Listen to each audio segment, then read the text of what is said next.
जो माने दलर विधायक मान को सांसद मान को जितेबा उद्यम करते से माने एठी आसी उपस्थित होइछन एवं संबोधना देइछन सब मुख्यमंत्री को और तांको टीम रो हमको समस्त को विधायक मान को सांसद मान को केंद्र मंत्री मान को गोटे कथा स्पष्ट हिसाब रे आपण माने समस्त देखी थे लोकों भितर जो उत्साह रही जो सरकार को से माने आनी बसैछन एवं वर्तमान जो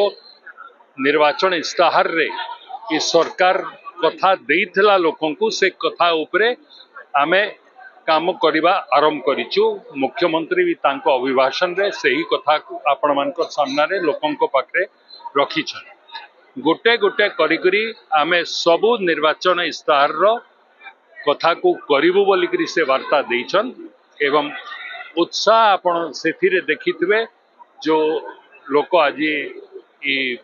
सभा को आसीथिले तांको रिएक्शन रिस्पांस रु आपण देखिथिबे कि सेमाने भी समस्त उत्साहित कहिछन तांको ऊपरे मु कथा कहिबाटा उचित हेबो कि से head of the government I am deputy chief minister तांको सरकार रे देखंतु मु खाली एतकी कहिबी राजस्व मंत्री ताहा जो जगह दुर्नीति हेची राजस्व मंत्री ताको तदंत करी करी रिपोर्ट देला परे ता उपरे चर्चा मुख्यमंत्री कहिसंती।